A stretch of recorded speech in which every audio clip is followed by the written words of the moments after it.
tal? Muy buenas noches, bienvenidos a Vía V. Saludamos a nuestros espectadores, como siempre, desde la redacción central de La Voz de Galicia. Es miércoles 8 de septiembre. Nos acompaña esta noche en el plató de Vía V el consejero de Educación, Jesús Vázquez. Muy buenas noches y muchas gracias por atender la invitación de V Televisión.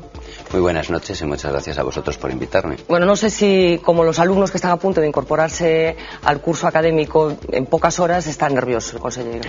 Bueno, yo creo que siempre se debe, además creo que se debe de estar siempre un poquito nervioso en todo tipo de actos, porque siempre te ayuda a ser también incluso respetuoso, en ese sentido estar más controlado. Pero bueno, ya son 17 meses en el cargo de consejero y bueno, supongo que todo en este sentido también, como se dice coloquialmente, se van cogiendo tablas. Bueno, con el consejero vamos a hablar en los próximos minutos. Si quieren participar en este debate en directo pueden hacerlo como siempre a través de las vías de comunicación que nos vinculan con todos ustedes. Pueden hacerlo enviando un SMS en directo, sino dejando sus preguntas, sus reflexiones, sus comentarios sobre la educación en Galicia en nuestra página de Facebook y si no en nuestra dirección de correo electrónico. Para presentar al consejero vamos a ver un perfil que hemos preparado, a ver si se siente reconocido en él. A Jesús Vázquez Abad no le gusta definirse a sí mismo, pero si le preguntaran probablemente pondría antes el calificativo de docente que el de político. A punto de cumplir los 43 años, es un hombre de universidad. Dice que el campus es su vida. Por allí pasó como estudiante en Santiago, como tutor en la UNED o como decano en Ourense. Allí fue donde se encontró con la política. José Araujo y Enrique Novoa le convencieron para ir en la lista del PP al Congreso. Se lo pensó, pero acabó aceptando. Y allí en la Cámara Baja forjó amistades como la de Soraya Sáenz de Santa María, a la que defiende y admira. Apenas pudo saborear la vida parlamentaria en Madrid. 11 meses duró su aventura porque Feijóo le llamó para la Consellería de Educación. Este alemán de nacimiento conoció en Rivadavia, el lugar donde se crió, su confirmación en la Xunta. El decreto del plurilingüismo le valió las mayores críticas. La oposición llegó a calificar su política de antigallega y reaccionaria. Le gusta hablar y tiene fama de dialogante. Sin embargo, la tensión del Parlamento gallego le crispó los nervios hasta el punto de encararse con Aymerich poco después de aterrizar en el cargo. Le sirvió posiblemente para curtirse en estos lances de los que se sigue evadiendo cada fin de semana, disfrutando de los vinos con los amigos por Ourense. Bueno, no sé si se reconoce en este perfil. ¿Quién es Jesús Vázquez? Pues una persona normal, un gallego más de 42, a punto de cumplir 43 años, bueno, que intenta poner las 24 horas del día, en este caso al servicio y en este caso al trabajo de la política como consejero de educación, pero que todo aquello que hago lo intento hacer lo mejor que puedo y echarle toda la pasión. En una entrevista a La Voz de Galicia hace ya unos cuantos meses aseguraba que su militancia o que es del Partido Popular o que se siente vinculado ideológicamente al Partido Popular desde los 14 años. Una militancia precoz, teniendo en cuenta, por ejemplo, que el presidente de la Xunta ha reconocido que en el año 82 votó a Felipe González, o sea que su militancia es precoz, ¿no? Pues en mi caso no he votado a Felipe González en el año 82, todavía creo que en aquel momento no, pero sí es cierto, me cautivó la persona y la figura de Fernández Albor. En mi caso fue una persona que, pues por algo, en un momento dado, tendría sobre 14 años, 15 años en aquel momento, me cautivó y siempre me mantuve en las posturas, en aquel momento Alianza Popular, pero después Partido Popular en ese sentido y sigo siendo del Partido Popular, evidentemente. ¿Por qué cree que lo llamó el presidente de la Xunta para formar parte de su gobierno? No lo sé. Quizás a lo mejor, bueno, pues un trabajo previo en el Congreso que, como bien dices, me hizo trabajar al servicio de Soraya Sáenz de Santa María, del propio presidente Mariano Rajoy, presidente del partido, y probablemente, bueno, pues las ciertas referencias y el contacto que tenía previamente conmigo, porque es cierto, bueno, teníamos cierto contacto y había participado en alguna cuestión ya relativa a educación previamente, pero bueno, creo que habría que preguntárselo a él. ¿Hay una forma de gestionar la educación de derechas y otra de izquierdas? No, yo no lo creo. Creo que hay una forma de gestionar la educación que es pensando en la ciudadanía y en la gente, y especialmente en los niños, a los que nos debemos los docentes. Bueno, pues si le parece, para ofrecerle arsenal informativo a nuestros espectadores, vamos a presentar una pequeña radiografía de ese mundo complejo y diverso que se encarga de gestionar Jesús Vázquez desde hace aproximadamente 1 año y medio. Esta es la radiografía de la educación en Galicia. 22.000 niños de 3 años iniciarán este viernes su vida escolar en Galicia. De ellos, 1.600 lo harán en centros que no fueron los deseados por sus padres. Se unen así a un sistema educativo del que este año forman parte más de 196.000 niños en infantil y primaria. Los alumnos de secundaria se incorporarán el día 17. Serán 87.000 en ESO, 30.000 en bachillerato y otros tantos en formación profesional. Los centros públicos siguen siendo mayoría en nuestra enseñanza, en todos los niveles de formación. Además, nuestra comunidad será la segunda más barata para los padres en su desembolso medio en la vuelta al cole, según los cálculos de las asociaciones de consumidores. Los alumnos empiezan este año una semana antes, con más clases de inglés, nuevos ordenadores portátiles, aunque eso sí con retraso, y con asignaturas que pasan de gallego a castellano y viceversa. Por primera vez, Galicia tendrá centros plurilingües que también impartirán clases en una lengua extranjera. Sin embargo, el número de profesores puede verse reducido. Según los sindicatos de enseñanza, el curso arrancará con 600 profesores menos. Bueno, si me lo permite, consejero, voy a hacer una pregunta personal. Si tuviera un hijo, ¿qué apostaría? ¿Por la educación pública, por la privada o por la concertada? Yo estudié en la pública y estoy orgulloso. Y aquí estoy de consejero de educación. Estudié en Vigo, estudié mi primer año en el Colegio Público de Ribadavia. Después en Vigo estudié en el Emilia Pardo Bazán, que conocíamos como el Chouzo. Después el Santa Irene, y estudié mi carrera aparte en la Universidad de Vigo. Después en la Universidad de Santiago el segundo ciclo, y volví a hacer el doctorado a la Universidad de Vigo. Por lo tanto, creo que queda dicho todo. ¿Fue un buen estudiante el consejero? Creo que sí, creo que sí. Bueno, esta semana, como decíamos, comienza el curso en educación infantil y primaria. ¿Cuántas llamadas telefónicas va a tener que atender el consejero por distorsiones en este inicio de curso? Bueno, todo inicio de curso es complicado, pero lo es en Galicia y lo es en cualquier comunidad. Como bien acabáis de describir, estamos hablando de 360.000 niños que en una semana empiezan la jornada escolar.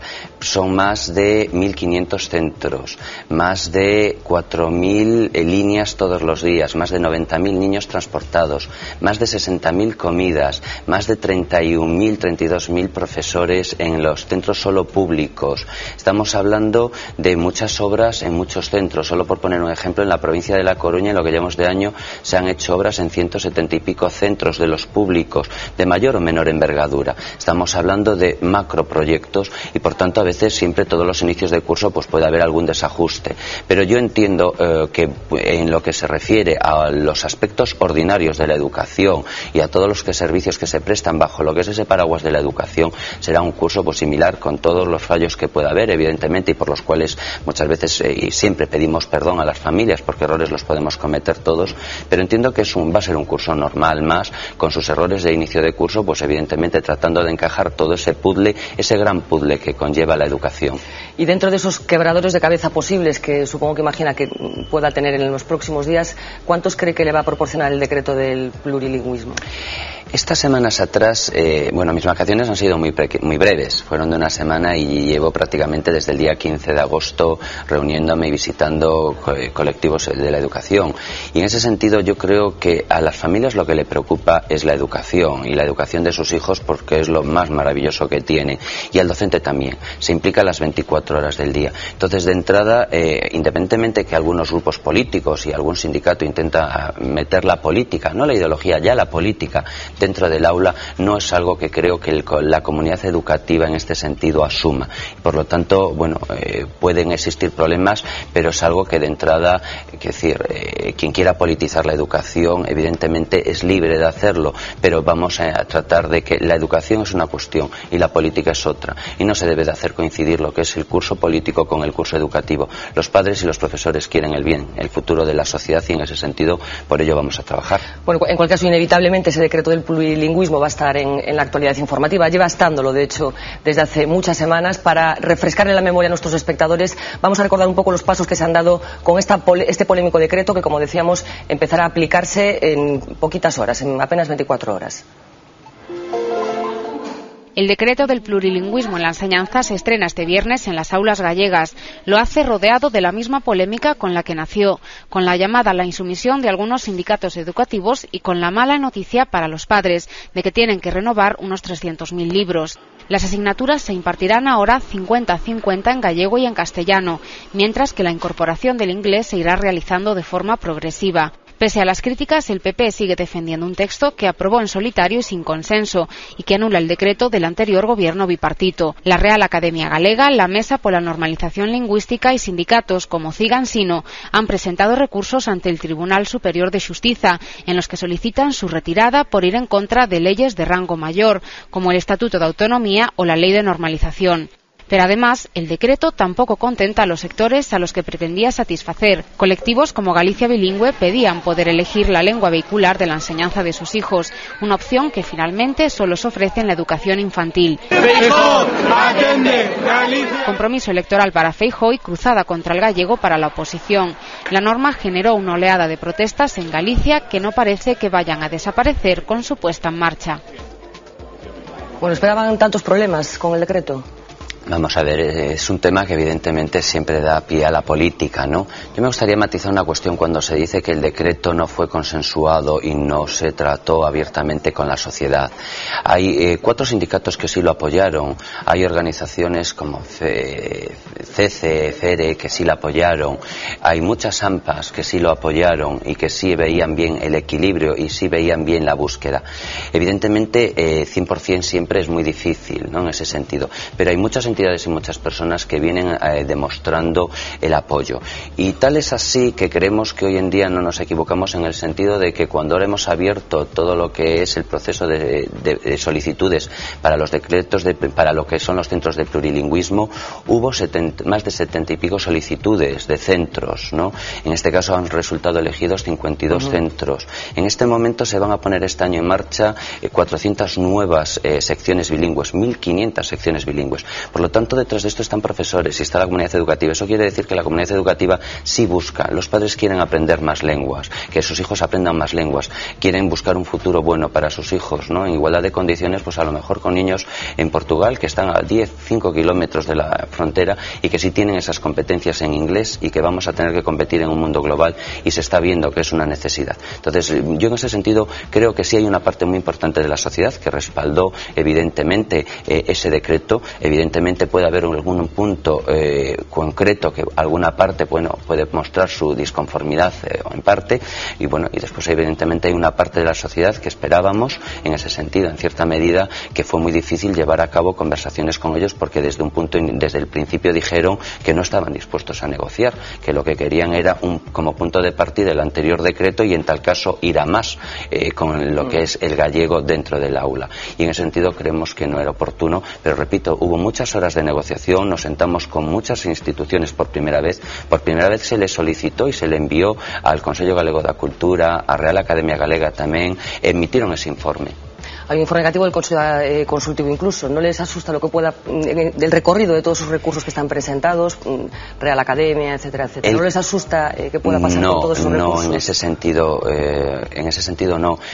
Cuenta con el visto bueno de asesoría jurídica y de mucha gente que emitieron informe, y en ese sentido acatamos lo que nos dijo el Consejo Consultivo. El Consejo Consultivo puso pegas a 2 puntos y en ese sentido lo hemos acatado lo que ha dicho. Por lo tanto, el anterior decreto que puso en marcha que lo puso en marcha el gobierno bipartito, en este caso no contaba con ese informe favorable del Consejo Consultivo, no se hizo caso al informe del Consejo Consultivo. Nosotros sí lo hemos hecho y por eso evidentemente se difiere lo que ha sido finalmente el decreto del plurilingüismo de lo que fue el anteproyecto que nosotros presentamos antes de acabar el año 2009.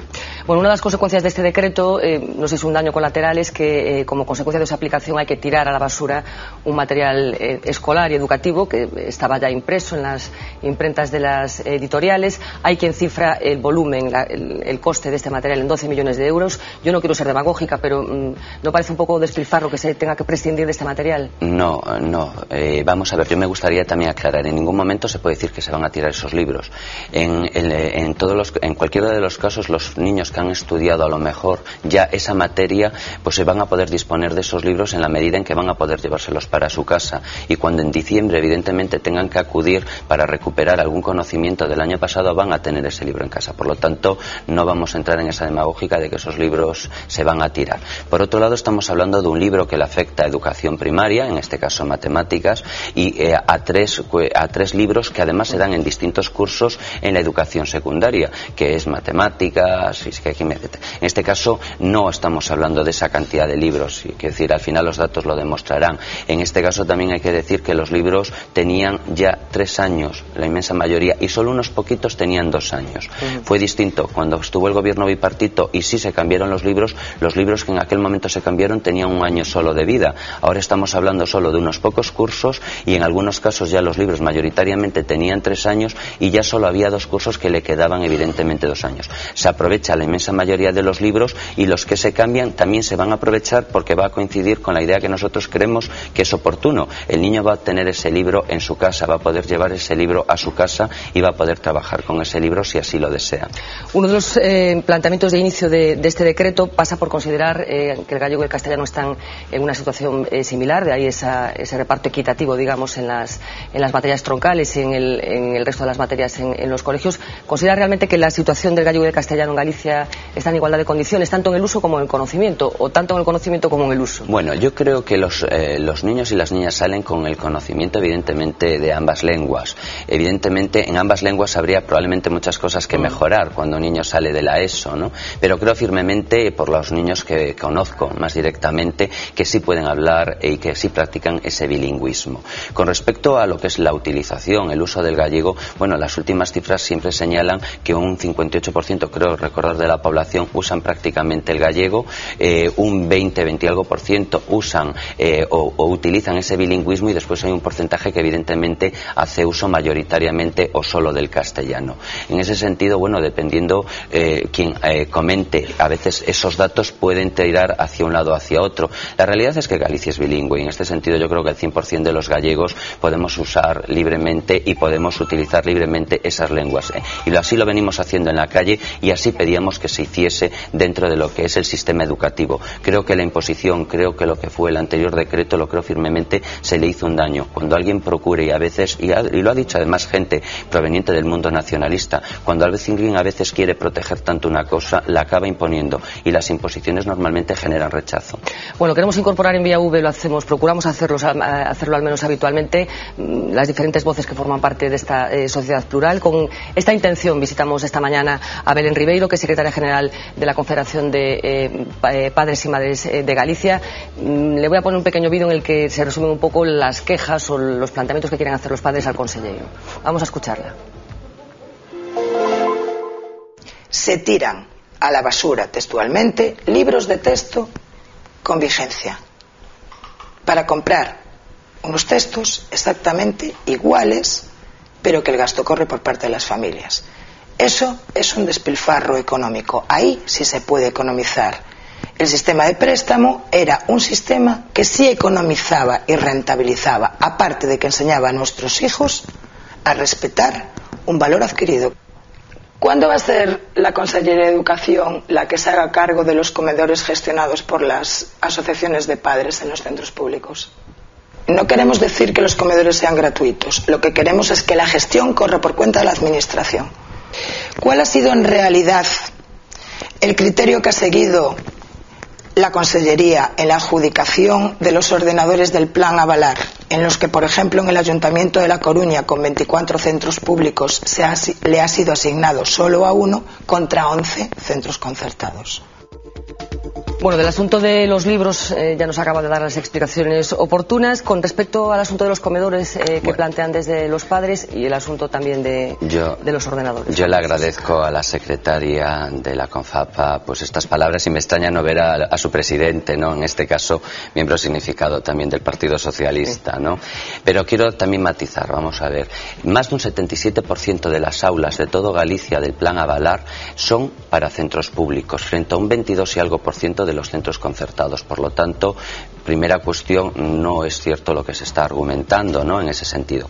Por otro lado, queremos volver a decir, antes el sistema de préstamo no era más barato, de hecho no lo es, y se ha calculado perfectamente y hay la mayoría de los estudios así parece indicar que es mucho más favorable para el propio niño que pueda disponer de ese propio libro y pueda hacer uso de él e interactuar con él. Por lo tanto, para el sistema educativo, y así lo venía demandando la inmensa mayoría de los profesores y de los propios equipos equipos directivos venían reclamando un cambio en el modelo de préstamo. Los propios profesores y los propios equipos directivos, porque se lo entendía.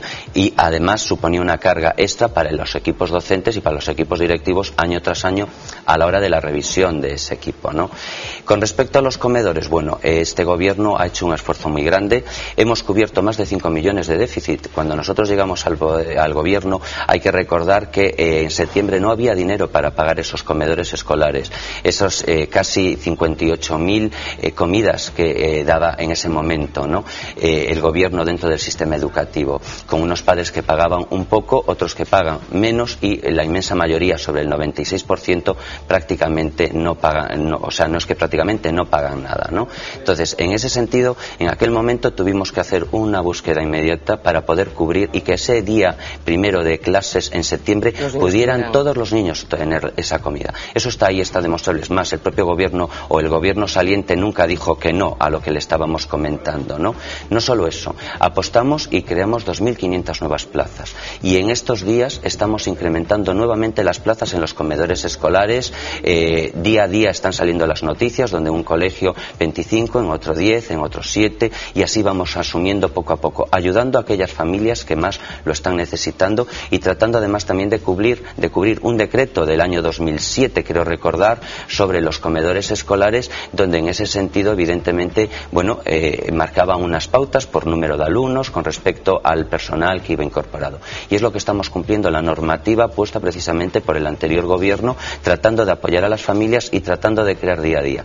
Sí es cierto que no podemos gastar más de lo que tenemos. Creo que políticas de despilfarro nos han llevado a esta situación y a esta grave crisis que está padeciendo no solo Galicia, sino España entera en este sentido, ¿no? Pero estamos actuando buscando eficiencia en cada cuestión que llevamos a cabo y en cada acción que llevamos a cabo dentro de lo que es el gobierno y desde lo que es la Consellería de Educación. Y repito, estamos incrementando ese número de plazas de comedores. Evidentemente no podemos asumir lo inasumible, no podemos crear ilimitadamente un sistema que al final la administración no puede asumir, pero poco a poco vamos dando pasos significativos.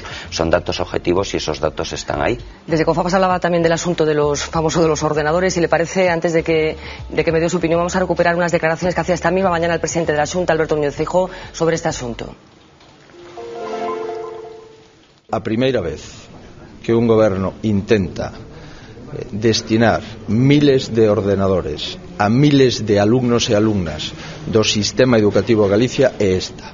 Hai unha incidencia por parte da empresa suministradora que non é capaz de entregar esos ordenadores, e esa incidencia, de acordo cas normas de contratación, está penalizada e se vai a penalizar a empresa que non é capaz de entregar a punto esos ordenadores. Bueno, una idea que ustedes vendieron con cierta ilusión, supongo, como era la de repartir 14.000 ordenadores por diferentes colegios de Galicia, ¿se ha iniciado con mal pie, digamos? ¿Está fallando la empresa o qué está pasando? Bueno, hubo un pequeño error, un pequeño fallo en ese sentido, pero nada afecta en ese sentido al proyecto Avalar, y lo quiero dejar claro delante de todo Galicia. El proyecto Avalar es algo mucho más amplio que lo que es la entrega de ordenadores o la disposición de unos ordenadores. Por primera vez una comunidad va a tener, y además una de las primeras comunidades, que va a tener un proyecto y que detrás hay una estrategia y que todas las acciones van a confluir hacia el logro de unos objetivos. Y es convertir los centros actualmente educativos en centros educativos digitales, ir dotando poco a poco, pero apoyando a los equipos docentes y al profesorado. Es un proyecto que lleva detrás un espacio Avalar donde los padres van a poder consultar el día a día de sus hijos, donde los niños van a poder actuar y bajar todo tipo de contenidos, y que al mismo tiempo va a servir de refuerzo al profesorado. Va mucho más allá. Es una parte visible, que es la parte de dotar a los centros de unas aulas digitales, pues con última tecnología, en este caso de pizarra digital, cañón, ordenador del profesorado, y aparte un carrito para la carga y lo que son los notebooks, que va a ser la única comunidad que tenga unos notebooks con una resolución de 11,6 pulgadas, que además van a ser unos notebooks digitales y que van a hacer que Galicia en este caso sea pionera.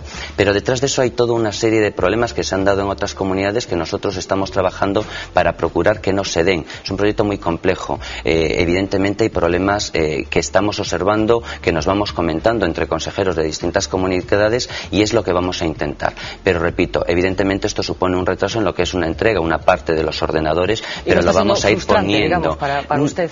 Bueno, evidentemente es un pequeño contratiempo y a la empresa en esta semana pasada hemos tratado de apresurarla y decir que bueno, hay que cumplir y había unas condiciones y unas condiciones de entrega. Pero en este caso pensemos que es un proyecto a medio largo plazo. Esto no es un proyecto que acaba ahora, el 10 o el 20 de septiembre, sino que se va a ir desarrollando por fases. Así se lo explicamos. Se desarrollaron también jornadas de formación para los equipos, para los directores y para los coordinadores TICs. La próxima semana, esta semana mismo, se van a reunir los directores de los centros educativos, en este caso de primaria, con los coordinadores y con formadores para ya explicarle y dar pasos en esa formación. La siguiente le tocará a los IES de Galicia que participan, pero estamos hablando de 700 aulas y de 300 centros de toda Galicia. Bueno, tenemos muchísimas más preguntas en el furrón todavía, pero tenemos que irnos unos minutitos a publicidad. A la vuelta continuamos con el consejero de Educación, con Jesús Vázquez, con más asuntos relacionados con este gran asunto que es la educación.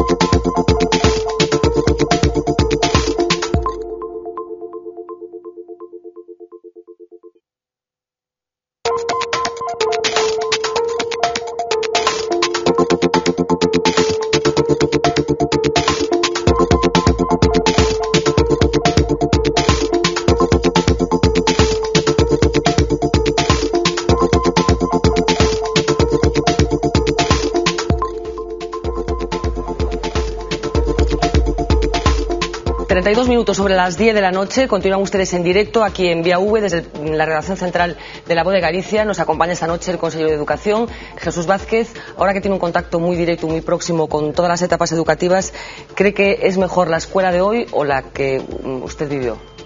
Es totalmente distinta, pero evidentemente hoy se disponen de más medios, de más recursos y de un profesorado evidentemente muy altamente formado.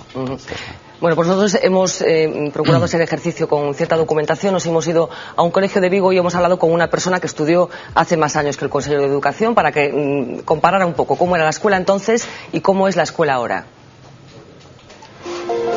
El Colegio Labor abrió sus puertas en 1932. Desde entonces las cosas han cambiado mucho. Directores y profesores han sido testigos de una transformación radical de la labor docente. Hoy en día esas clases magistrales de que el profesor llegaba a clase, explicaba, nadie hablaba y se marchaba, pues ha cambiado mucho. Hoy en día es una enseñanza más participativa, más plural.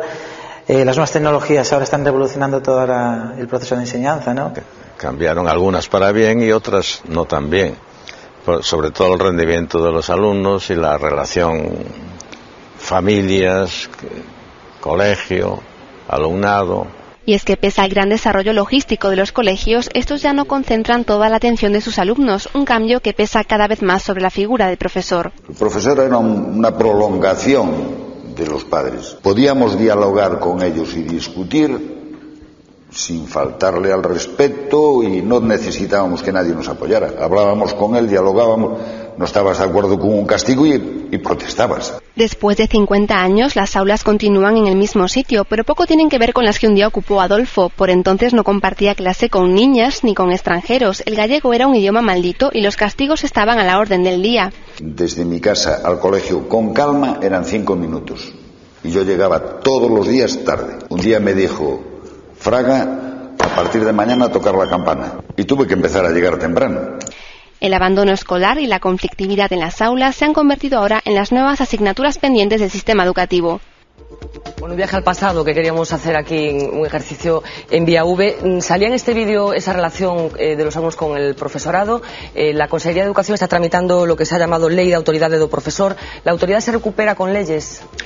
Pueden ayudar en la medida que es un compendio de medidas, ¿no? Y evidentemente en algún momento hay que marcar unas pautas y sí que se puede ayudar por parte de las familias. La prensa puede ayudar también evidentemente a dignificar esa labor docente.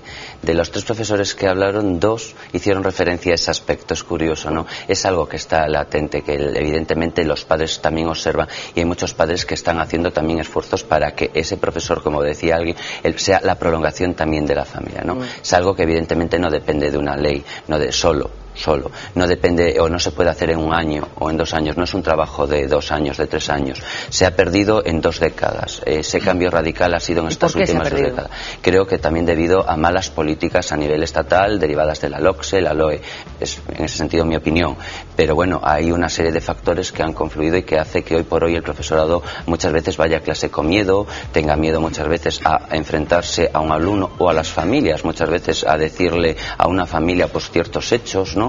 Y pues muchas veces prefiere callarse y no enfrentarse, ¿no? En ese sentido. Y eso hace que hoy por hoy esa a veces vivencia en la escuela no sea igual que la vivencia de hace 30, 40, 50 años donde el profesorado era un ejemplo a seguir. Yo creo que todos los de la mesa recordamos a todos los profesores desde que teníamos, desde que íbamos a parvulitos, como le llamamos por entonces, y por supuesto también a los profesores universitarios. Eso se ha perdido y eso hay que ayudar al docente a recuperarlo y es un trabajo conjunto de toda la comunidad educativa con los padres implicados en primer lugar. Bueno, continúan abiertas, por cierto, nuestras vías de comunicación con todos ustedes para que puedan plantearle cuestiones o comentarios, así lo desean, al consejero de Educación, y abrimos también el abanico que tenemos planteado esta noche en esta mesa con 2 colaboradores de excepción. Nos acompañan Domingo San Pedro, cronista parlamentario de La Voz de Galicia. Muy buenas noches. Hola, buenas noches. Y Laureano López, coordinador de La Voz de Galicia en A Coruña. Hola. Domingos. Sobre el tema de la autoridad de los profesores, a mí me gustaría saber exactamente para qué es esa ley, qué va a permitir. Acabamos de ver que la Asamblea de Madrid aprobó un proyecto similar. ¿Hasta qué punto es necesario en Galicia una ley en este sentido? ¿O esto no obedece realmente a la fábrica, digamos, con todos los respetos, a la fábrica de churros del PP, de que promueve este tipo de leyes en todas las comunidades? ¿Qué puede aportar eso en el caso concreto de Galicia? Bueno, primero estamos hablando de una ley de dignificación de la labor docente, no solo de una ley de autoridad, y va mucho más allá, integra a la familia, algo que viene demandando también la comunidad educativa. Y algo que está patente, no es algo que diga solo un partido que sustenta un gobierno, las propias encuestas así lo manifiestan, y las propias encuestas de La Voz de Galicia lo manifiestan, donde más de un 80% se muestra favorable a ese tipo de medidas. Por lo tanto, no es una cuestión de un partido, es algo que está, que los padres lo vienen demandando, los profesores evidentemente lo vienen demandando, fuera de toda ideología política. En este año y medio, y más desde que se anunció ahora en estos últimos meses esta cuestión, yo me acerco a muchos centros y son muchos los profesores que no tienen por qué compartir, tampoco lo sé, la ideología política, y me dicen en ese sentido que adelante. Pero no se trata solo de la autoridad docente entendida en base a que el principio de veracidad es en ese momento el del profesor y tienes que demostrar lo contrario. No, va mucho más allá. Estamos hablando de una ley que sea un compendio de actuaciones, muchas de ellas no afectan solo a Madrid o en Valencia, sino que se vienen desarrollando en países europeos, centroeuropeos, como un compendio de medidas, ¿no? Y se trata de ponerlas en marcha y se trata de que cuenten también evidentemente con el apoyo de la propia comunidad educativa. Es un proceso, evidentemente, se está trabajando en ese anteproyecto de ley, hay una comisión que ya se ha constituido y que viene trabajando, y bueno, a partir de ahí hay que tratar de encajar esas piezas del puzzle, que los padres puedan también tener esa participación en ese sistema educativo de sus hijos, que es lo más importante para ellos, y al mismo tiempo ese profesor tiene que contar con esa participación y ese apoyo de los padres. No va a poderse conseguir esa dignificación de la labor docente si las familias no le otorgan al profesor el papel que viene desempeñando, y la primera pieza es que esas familias participen. Cuando a un alumno se quiere trabajar con él para obtener lo mejor de él, es necesario conocer la realidad de esa familia, y esa realidad es necesario que la familia la comunique. Por lo tanto, es necesario un acercamiento entre lo que es el profesorado y lo que es las familias, y es necesario que las familias se involucren y apoyen al profesorado en las decisiones que éste adopta dentro de esas aulas, dentro de esos colegios. Si tuviera que elegir cuál es el principal problema de la educación en Galicia, ¿cuál sería? En este momento, el abandono y el fracaso escolar, que hemos visto como en años de bonanza y con un incremento de los presupuestos que no vamos a negar, se pasó de un 23% de abandono escolar a un 26% en 3 años con el gobierno saliente. Pues debido, cuando a alguien le explican que cuando haces algo, que cuando consigues unos objetivos con menos dinero, eso es eficacia, pues cuando tú consigues ir para atrás con más dinero, pues ahí está la palabra, ineficacia. Habla antes del gobierno anterior, no quería dejar pasar la oportunidad de preguntarle por un incidente que vivió usted en el Parlamento Parlamento gallego, en concreto con Carlos Aymerich, lo hablábamos al principio del programa, con ese órdago que usted lanzó en el que amenazó con hacer pública la lista de los centros en los que cursaban estudios los diputados del Partido Socialista y del Bloque Nacionalista Galego. ¿Se arrepiente de ese órdago? Fernanda, te puedo, y perdona pero te puedo asegurar que la transcripción está, y en ningún momento la gente que me conoce sabe que yo nunca amenacé, sabe que soy tremendamente respetuoso con las familias y con los profesores. Entonces, no, en un momento dado se comenta y ellos evidentemente tienen una posición muy crítica cuando después hacen uso de muchos servicios, pero en ningún momento, si coges la transcripción del Parlamento, nunca iría muy lejos, y la gente que me conoce fuera de toda ideología política así lo entendió y sabe que Jesús Vázquez Abad es incapaz, evidentemente. Primero, la palabra ni amenazar ni imposición no entra dentro, y no quiero decir para quedar bien en este sentido, pero la gente que lo conoce así lo sabe y así te lo puede corroborar. Y evidentemente yo no tuve esa discusión con Carlos Aymerich, persona a la que respeto como a todos los ciudadanos, independientemente que no compartimos ideología política. Otra cuestión es la imagen de una foto de una persona que en un momento se puede alporizar, pero en ningún momento yo estaba alporizado, independientemente que evidentemente la vida del Parlamento muchas veces es distinta de lo que es la gestión diaria del problema, y evidentemente puedes estar bajo una tesitura, pero te puedo asegurar que ni amenacé, y te puedo asegurar que mi relación con la persona, con Carlos Aymerich, es correcta, y en aquel momento fue correcta. Evidentemente después la prensa puede recoger una discusión, hay una foto donde una persona sale que parece que está gritando, pero la transcripción está ahí y faltaría más. No creo que fuese correcto en un momento jugar con nombres de niños, nunca me parecería correcto, y si así lo hiciera tendría que pedir, y pediría perdón una y mil veces, y no me cuesta pedir perdón como persona, lo pido muchas veces a mi madre, o a veces porque fallas en cuestiones, no me cuesta pedir perdón, y hay que ser y entender que todos como seres humanos fallamos, pero puedo asegurar que yo no amenacé aquel día, y puedo asegurar que no es correcta esa lectura de que ese día hubo una discusión entre Carlos Aymerich y el consejero Jesús Vázquez Abad por el mero hecho de que iba a lo mejor a decir o amenazó. No, por favor. ¿Y hay alguna... digamos, sí, perdona, Fernanda, por favor. Que yo también estaba allí ese día, digamos que no fue una amenaza, pero sí que sí vio un conocimiento público de que tenía unas listas, o que sabía que había altos cargos del anterior gobierno que llevaban a sus hijos a colegios concertados. Pero no, primero no hay listas, puede nunca hubo tomarse listas, como una amenaza, y yo no tenía listas en ese sentido. Yo tenía mi texto, mis argumentos para poder expresarme y defenderme en el Parlamento, ¿no? Pero en absoluto, y lo dijimos, y además se contestó, fue una pregunta parlamentaria, después posteriormente se dijo por parte del gobierno que esas listas nunca existieron. Es más, yo no hago referencia ni a lista ni a nada, pero evidentemente todos vivimos, y a mí me parece muy bien, todo el mundo tiene derecho a usar los servicios y las distintas alternativas. Lo que no me parece coherente es que se critique una opción cuando después a lo mejor tú estás utilizando esa opción, ¿no? Que me parece legítimo que como ser humano tú tengas el poder para poder decidir libremente a dónde envías a tus hijos, ¿no? Yo no quiero caer en el error de decir, bueno, alguien es de izquierdas, no tiene derecho a... No, perdón, es que no tiene nada que ver la ideología política con el que tú hagas uso de unos servicios, que me parece correcto. Lo que no me parece tan correcto es que a lo mejor intentes prohibirle a los demás poder acceder a esos usos, ¿no? Me parece correcto, pero en todo momento puedo, y repito, no existían esas listas, pero evidentemente yo sé a dónde van muchos de los amigos de los hijos de mis amigos, pero es que me parece muy bien, son libres para poder así decidirlo, pero también me gusta que le den al resto de los gallegos la posibilidad de que puedan elegir esas opciones. Hablaba antes de que no le cuesta pedir perdón. ¿Pediría perdón por algo de lo que ha sucedido en este año y medio? Me refiero a su gestión, lógicamente. Pediría muchísimas veces perdón por no poder atender a veces a casos concretos y a familias que tienen un problema, pero que las leyes son las leyes y no puedes particularizar muchísimas veces, pero te vas con el corazón muchas veces encogido cuando una madre, cuando una familia, cuando en un centro pasa algo, ¿no? Pero bueno, la ley la hay que respetar, somos tremendamente respetuosos con la legalidad. En ese sentido sí que pediría perdón, no porque haya cometido algo malo, pero sí que me gustaría a esa persona, a esos padres, pues darle, por ejemplo, todo mi apoyo y poder tener una varita mágica muchísimas veces para apoyar y ayudar a muchísima gente, pero no tengo esa varita mágica. Buenas noches. La Voz publica en la mañana una información en la que se recoge una resolución judicial contra un grupo de padres que matricularon a sus hijos haciendo trampas en un colegio coruñés, haciendo trampas, trampeando el padrón. Esa práctica que casi se considera normal, ¿no? o disculpable. No sé si tiene usted datos de si si ha habido un repunte porque parecía que estaba como una célula durmiente, ¿no? Y además si están adoptando alguna solución desde la Consellería.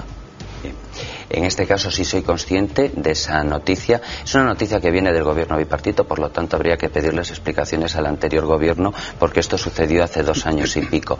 No tengo constancia desde que nosotros estemos en el gobierno y no voy a aplaudir si una familia hace trampas o engaña. No es algo que se deba de aplaudir y que desde luego esta administración no está y no lo va a consentir.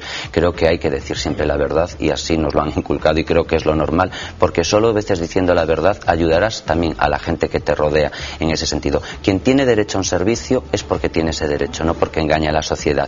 Pero repito, en este caso concreto, esa sentencia en este momento se nos ha comunicado, tenemos que poner en manos de asesoría jurídica qué pasos tenemos que seguir para cumplir esa sentencia, evidentemente, o ver cómo podemos cumplir esa sentencia y así será. Eso tenemos la seguridad que así será. Pero repito, esto proviene de hace 2 años y podemos decir que en este caso hoy son muchas las denuncias que ya han salido sentencia, no solo en contra de colegios concertados, sino con cuestiones relativas muchas veces a alumnos que estamos en este momento acatando y cumpliendo, pero que vienen precisamente de los años 2006-2008. En todo caso, ¿llevan ustedes una vigilancia?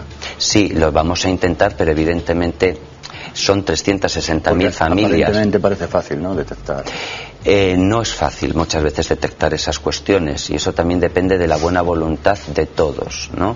Es como cuando alguien accede a un comedor, el hecho de que se pueda controlar si tiene derecho o no bajo el decreto existente o si tiene los ingresos o no para poder pagar €1,50 o 3 euros en caso de que le deba o que le toque pagar, ¿no? Y en ese sentido la educación, la administración educativa tampoco tiene ese sistema de inspección tan rígido ni esos medios para controlar familia, ¿no? Creo que además tampoco es bueno. Creo que mayoritariamente la gente no es una práctica que haga. Creo decir, es una mínima parte probablemente la que lo haga. Creo que es una mínima práctica, sí, creo que es una mínima práctica y prefiero pensar que es una mínima práctica. Pero también es cierto que si hay casos que se descubren, serán casos evidentemente que se sancionen.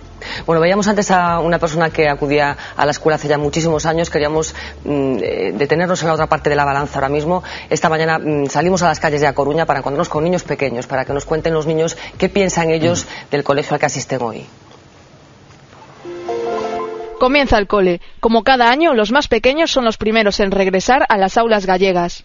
Y también, como cada año, la enseñanza en Galicia sigue siendo tema de debate. Los alumnos más jóvenes todavía no tienen claro cuáles son los problemas de la educación.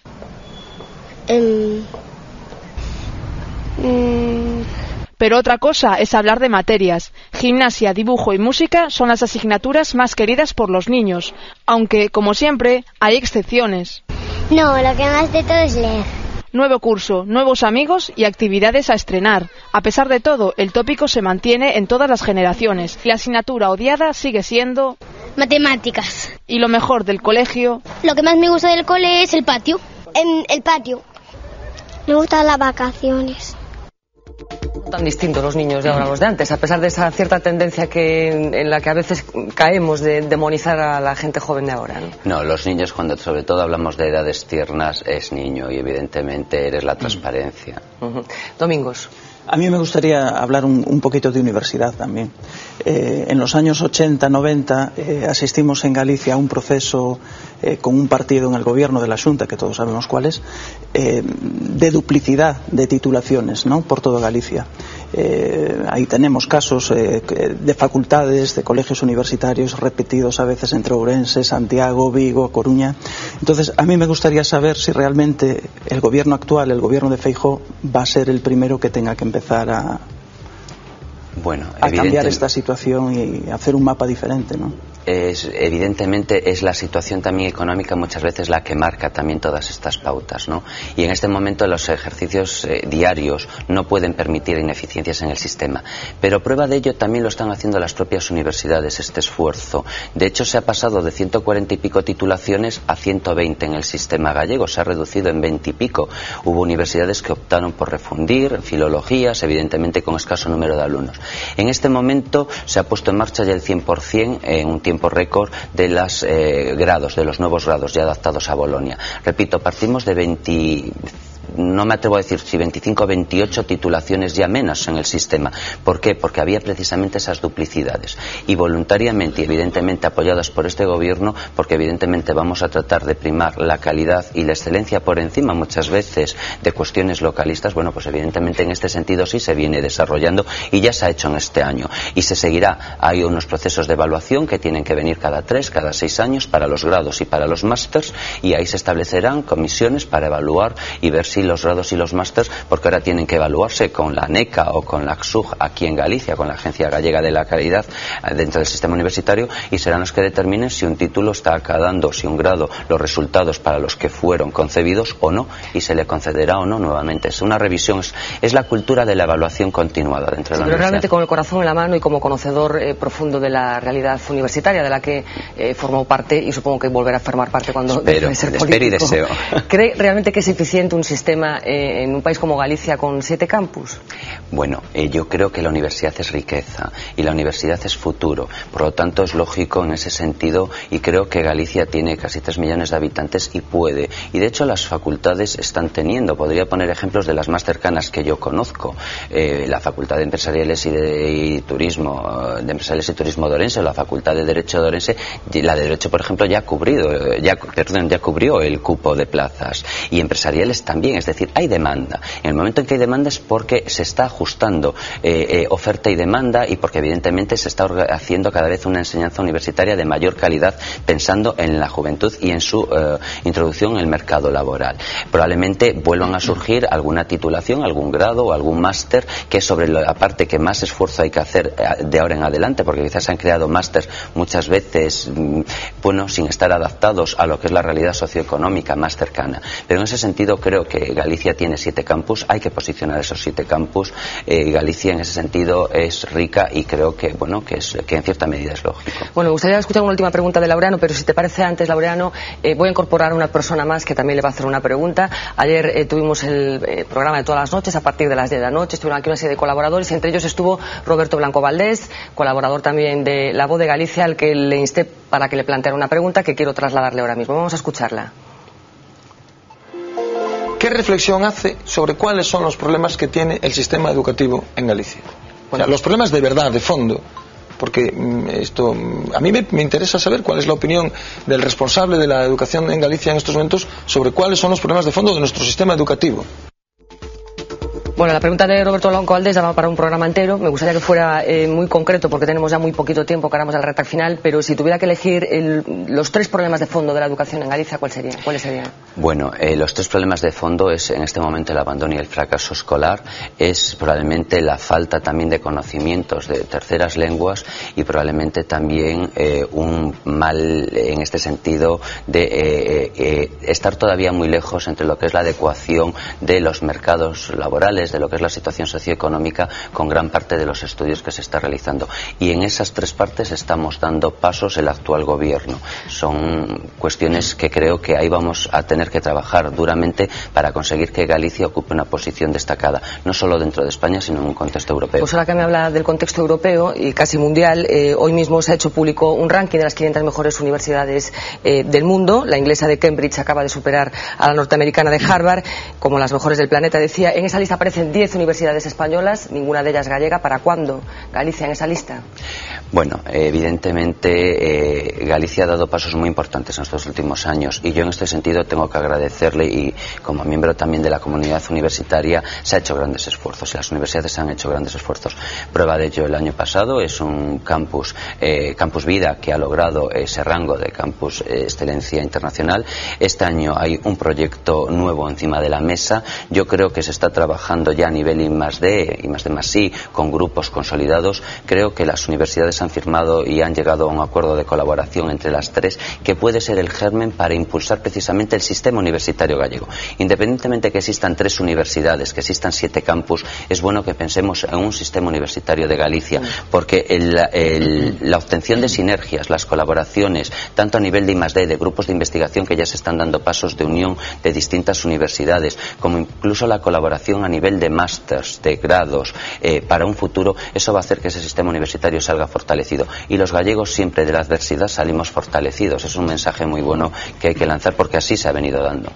Nos quedan 3 minutos de programa nada más. Laura, una última pregunta y vamos precisamente rápido. La pregunta va sobre el sistema universitario gallego.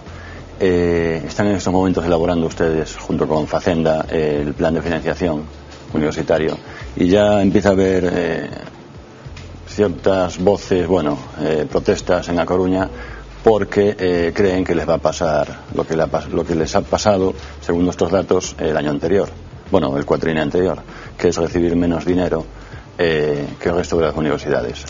Coruña, según nuestros datos, recibe, entre comillas, cada alumno algo más de 4.000 euros al año, Vigo 5.000 y Santiago 6.000.